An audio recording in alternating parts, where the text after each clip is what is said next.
Are Dave Aranda's practice methods the thing that is sinking the Baylor football program? Let's find out. This is Locked On Baylor.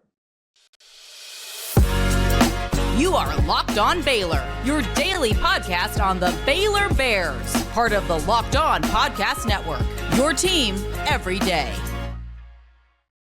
Thank you for tuning in to another episode of Locked On Baylor.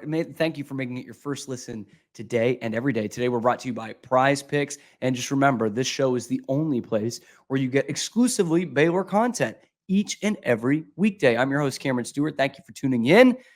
This is an interesting one today.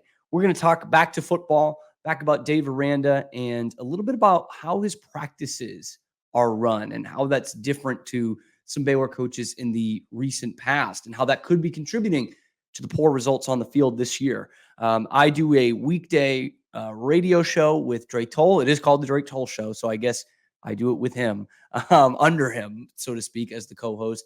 And it's every weekday from 12 to 2 on ESPN Central Texas. And I say that for two reasons, because A, we want you to listen every day, but B, I'm going to be pulling from that show today because we had a former Baylor tight end, Christoph Henle, on this week to talk about some of the practice methods that Dave Aranda has and how that could be a reason for a lot of the problems we have seen on the field on game days this year. I know it's something we've heard a lot about how great the practices are.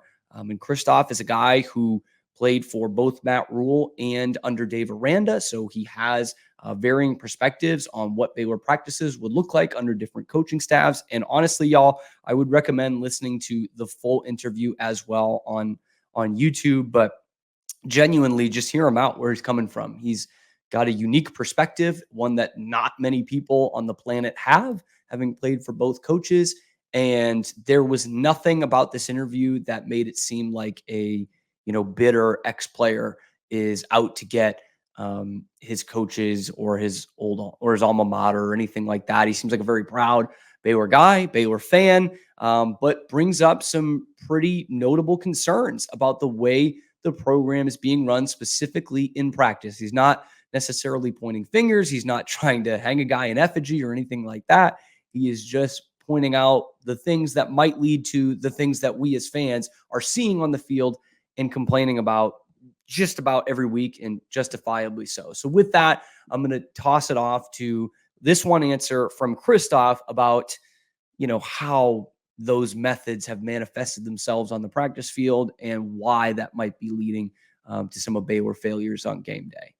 But I truly think, and I think this is really the meat and the potatoes of the program and the big problem. And I think we're all looking at Baylor football and we're so, we're mad at coordinators and we're blaming things on specific play calls or players or whatever. But I think we need to take a really big step back. And I think we need to look at it a little bit more holistically. And what I kind of call the LSU flu, if you will, is LSU in 2019, has arguably one of the best college football teams ever, arguably one of the best college football players ever. And so now what happens after 2019, a bunch of people copied what LSU did in 2019 because they blamed the success of that LSU team on the way they practiced, the way they worked out, the way they did things. And they were like, man, if that was the reason LSU won. And they copy that completely blinding, just thinking that that's going to lead them to success elsewhere, And if you kind of now take a step back, you have a passing game coordinator that left LSU and took the same things he did there, who is not in the NFL, where he originally took a job. You have LSU's head coach who is not a college head coach anymore, and you have a defensive coordinator who's now at a very struggling Baylor team. And so I just think that the whole aspect of copying and pasting what LSU did and ignoring the fact that they arguably had the best college football roster ever was just a really, really silly thing to do. And I think we did that at Baylor. And, really specifically coming down to the way that Baylor has practiced over the last 4 years, which, a lot of people will tell you it's an NFL style practice. Ones and twos get a lot of reps. Ones practice against twos, which makes a lot of sense in the NFL. If you have a 52-man roster of absolutely elite players who need to perfect their craft. But see, if you want to win in college football, you don't have to perfect players' craft. You have to develop high school football player into grown men that play a grown men's sport in college football. And so if you only, which is what happens under, our current head coach, if you practice ones and twos, and you do that for 4 years, there's players who they weren't a one or a two the last 3 years. And the last 3 years, they went to school at Baylor. They did a ton of lifting and running and conditioning at Baylor. They ran out of the tunnel and they geared up for practice, but they never played football because in practice they only got very, very, very limited reps of playing time, just because ones and twos get reps, and the only players that actually get Baylor reps are the ones. And so it's really no surprise to, I think, a lot of people like myself and that were inside the program of like, hey, after 4 years, a bunch of players who haven't done anything that are very, very talented and very, very good players, but they just haven't had the reps to, produce in the field. I said a lot there. Didn't want to steal so much time from y'all, but does that kind of make sense? What are y'all's thoughts?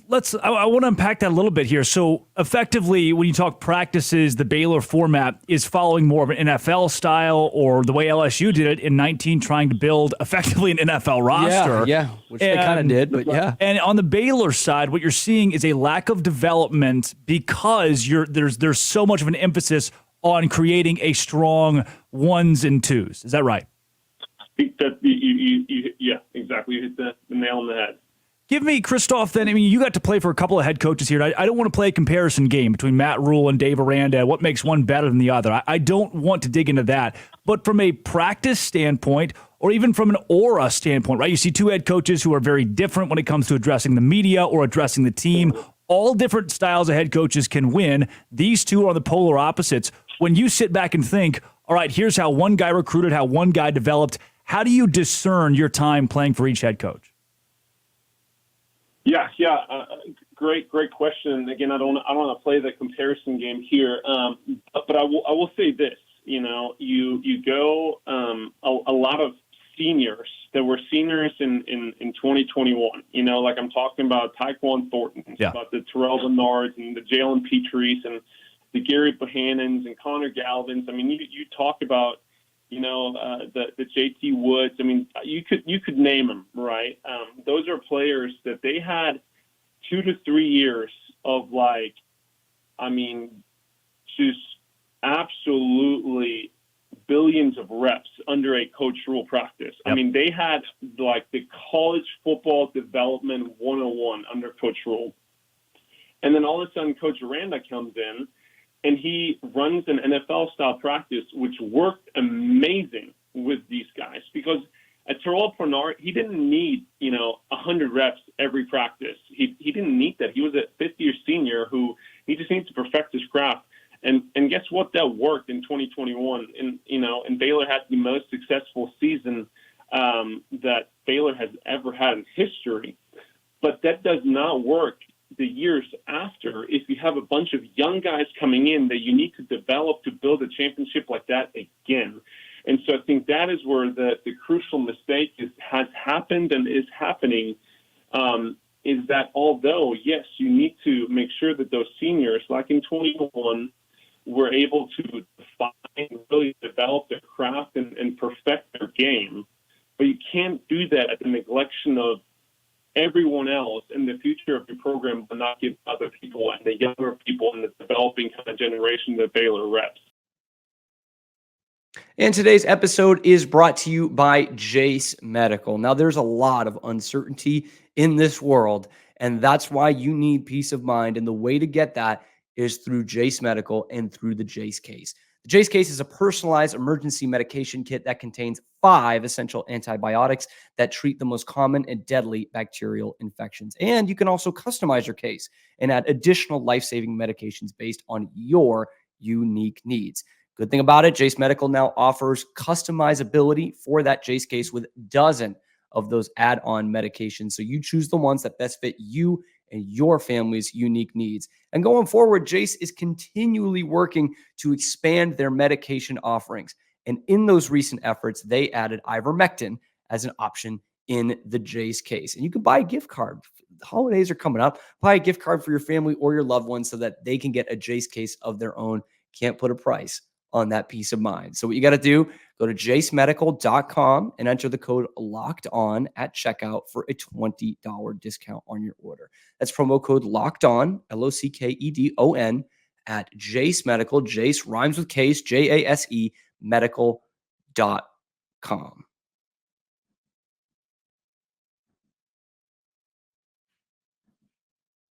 So some interesting stuff there from Christoph Henle.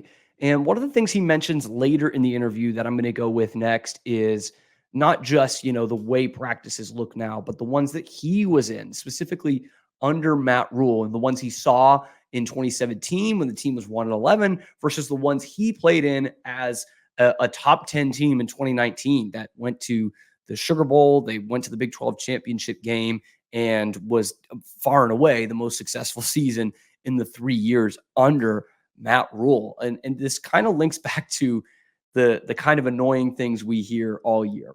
I'm annoyed by it. Y'all are annoyed by it. You hear it every Saturday in the post game. We had a great week of practice.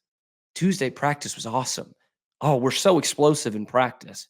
Our guys are great in practice. The energy's awesome in practice. And none of it translates to the field on game days. So we all kind of let out a collective, so what? So what? Who cares how great practice is? I mean, obviously that's important, but if you don't bring it out on the field in game day, what does it matter? That's one of the reasons why this team is 3-6.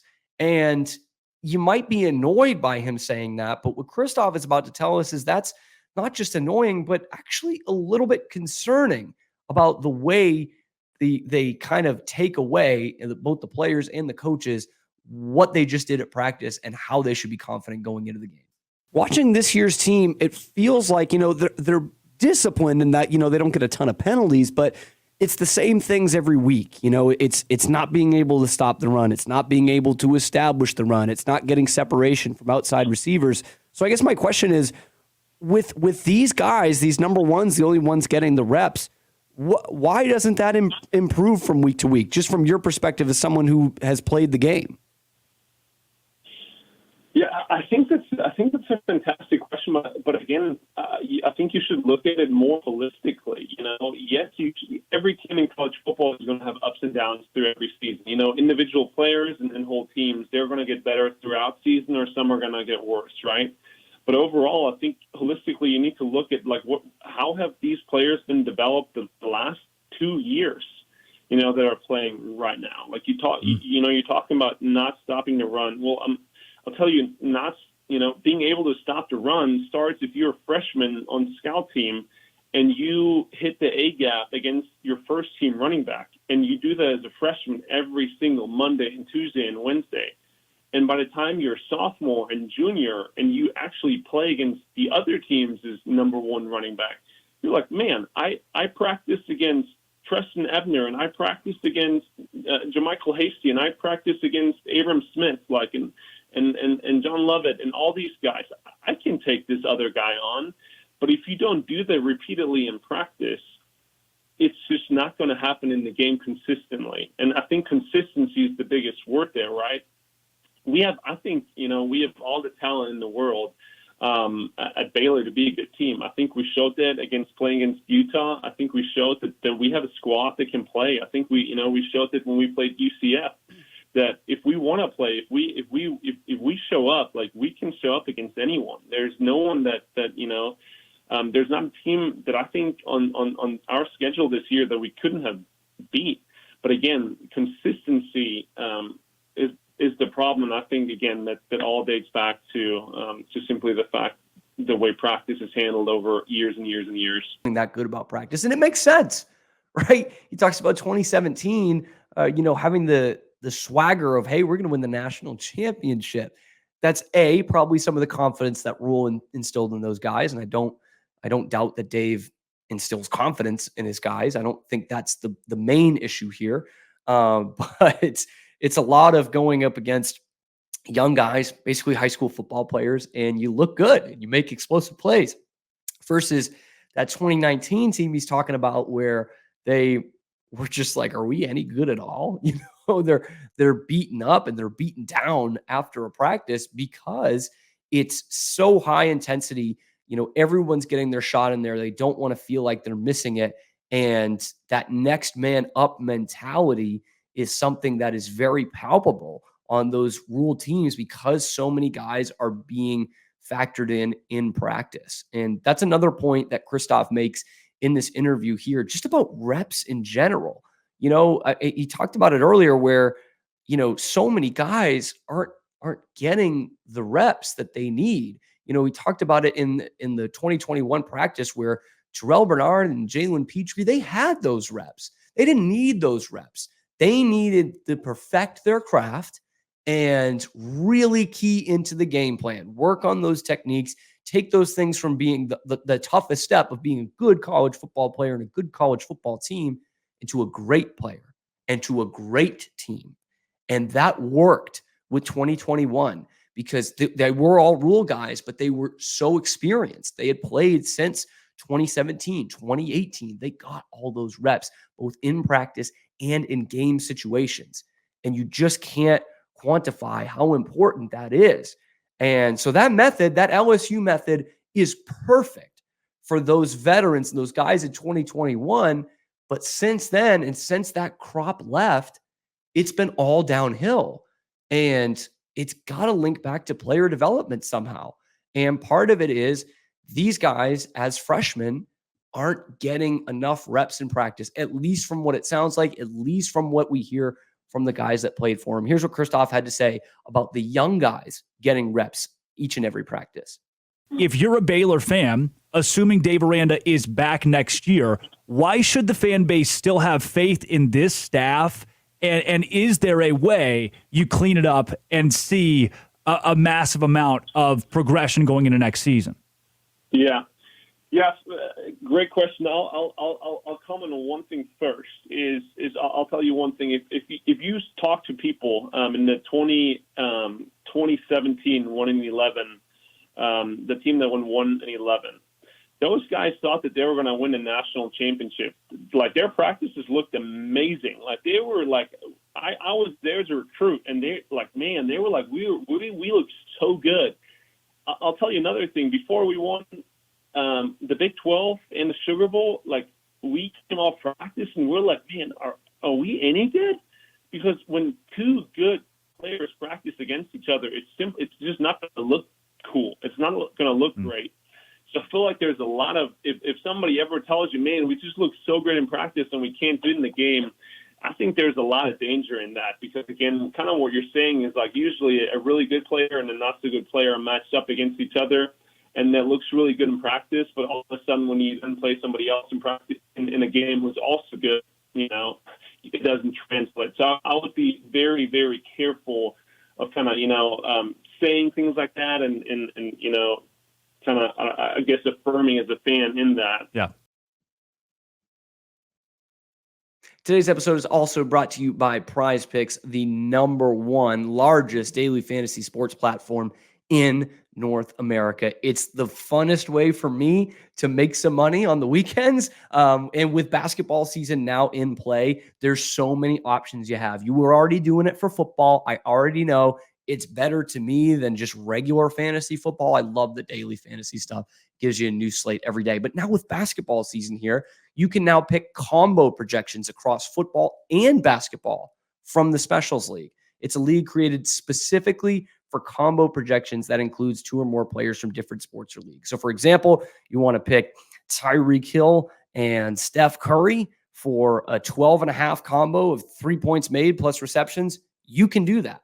And you want to play alongside some of Prize Picks' favorite players like Meek Mill, you can do that too. You can find it in Community Plays under the Promos tab of the app to view entries from some of the biggest names in the Prize Picks community each week. You don't need to take LeBron's parlays. You don't need to take OJ's fantasy football advice.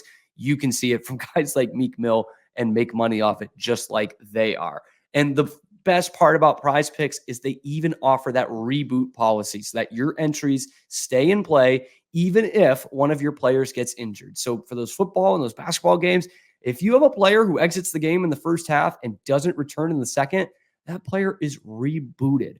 Prize Picks is the only daily fantasy sports platform with an injury insurance policy. I don't know what else you need to hear other than that, but I'll give you another offer anyway. Go to prizepicks.com/lockedoncollege and use the code lockedoncollege for a first deposit match up to $100. So that's prizepicks.com/lockedoncollege. Use the code lockedoncollege for a first deposit match up to $100. Prize Picks, daily fantasy sports made easy. All right, we heard from Christoph Henle, former Baylor tight end, a few times there. And there's just so much to unpack.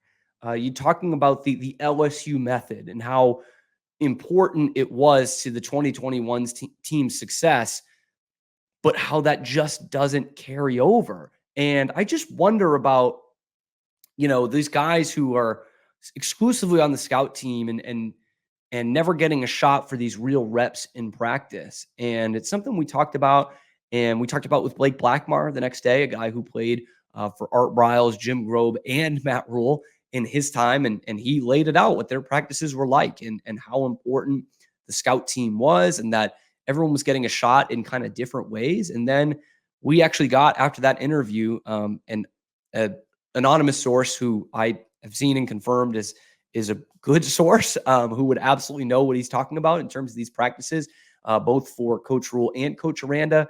And he said, I know all those things about the scout team and the practice squad. Dave Aranda didn't have one, didn't have a scout team. Basically saying was, again, the ones versus the twos, and those who didn't fit into that, which is a lot in the college football world, because in the NFL, the 53-man roster, you can afford to do that. In college football, you can't, because there's 100 guys on your roster. So to me, that's saying half the team is spectating, just standing, watching on the sideline, doing their individuals, sure. But when it comes to team drills, they're just standing there, stretching, cheerleading. Like, it baffles me. And that source confirmed that yes, that's essentially what it was. And I just think about the guys who came in with hype or have had to step in or both. And I just wonder how that affects them, and some specific names of guys like Armani Winfield, wide receiver who turns down Alabama to come to Baylor after the Sugar Bowl season. And here he is as a sophomore towards the end of his sophomore year. And we haven't seen much of him on the field. Now, don't take this the wrong way. He's still a sophomore. He's still a super talented player from all we know. He could well turn this around and be a stud next year and be all Big 12. We don't know. But hearing things like this, it makes you wonder, well, is he getting reps in practice, or who's he going against in practice? Josh White, transfer from LSU, 4-star out of high school, a guy who Dave Aranda was on his family's couch recruiting him for the Tigers and brings him over to Baylor. Barely seen him in now his second football season with the Bears. Again, makes you wonder, is he not living up to the hype in practice? Is he not doing enough for the game plan, or is he not practicing? And the other thing that we keep talking about time and time again, and one that I've brought up ad nauseum on this podcast, is the energy on the sideline, right? Whenever Baylor's making a big play, the bench isn't getting hype for it. Where is the hype? And it's so easy for fans to just be like, well, the coach doesn't have any energy, so why would the players? Well, I mean, the simple reason is because we saw it in 2021 when Dave Aranda was still the coach and had the same personality. Those guys were fired up. We didn't have much of an energy problem last year, even for a 6-7 team. Maybe towards the end of the year, sure, we didn't see as much energy on the field. But I mean, I'm telling you, when Baylor scores a touchdown, that place is muted on the sidelines, muted. And it makes me wonder are these the guys who are saying, man, I'm not even getting reps in practice. Think I'm going to play in this game? I'm going to get hyped up for this game? For who? For what? As Ricky Waters once said. And it sounds like a piss poor attitude, but honestly, I can't blame them. These are 18, 19-year-old kids who were stars on their high school football team. And it's much easier to take a dose of humble pie if you're actually practicing and you're going against these ones. And like Christoph talked about earlier, these linebackers who were getting to hit Trestan Ebner, excuse me, or, Terrell Bernards, who are hitting JaMychal Hasties as freshmen. These guys apparently are not getting that. And so it's not just the, hey, I'm not getting on the field on game days, but it's like, where is my direction in this program? Do they have the confidence in me that I can step in, that I can just fill in and be a part of this defense if somebody goes down, or part of this offense? And again, going back to the point of these backup receivers, who are they going up against in practice, if at all? Who are the corners? They're not mixing in those first team reps where they're going up against a Caden Jenkins or a Tevin Williams, excuse me. They're not going up against those guys. And on the flip side, those freshman cornerbacks, what receivers are they going up against? Are they going up against a guy who's never taken a snap in college football? Or are they going up against Keytron Jackson? I think all of those things are valid questions after you hear what Christoph Henle brought up. And again, I can't recommend it enough to listen to that whole interview on YouTube. Hear the guy out. He really loves this program from all we heard. And Blake Blackbard, the same way, who we interviewed the next day. He's a guy who doesn't want to point fingers, doesn't want to blame anybody, just wants to bring their perspective. And we really appreciate them bringing those perspectives because it's valuable, and it's important, and it's valid. These guys were there and they were playing. They were taking snaps. It's not like the guy who never saw the field and they're just bitter at their coaches. That's not it at all. But it is concerning, and it leads back to a lot of the problems that we see,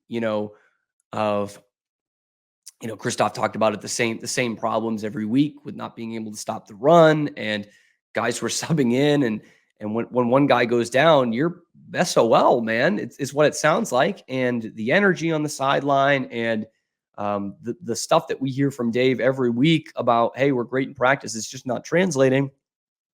That all becomes clearer and clearer the more you hear from this. Anyway, I want to know what you guys think. Do you believe it? Do you think there's other problems? I mean, obviously there are some other ones, like recruiting in general isn't terrific, but it's the same as it was under Matt Rule. And Matt Rule had player development. He recruited 3 stars and turned them into 5 stars in NFL players. And no doubt those guys needed some of Aranda too, but he took 3 stars, made them into 5 stars. This regime is taking 3 stars and making them into 3 stars.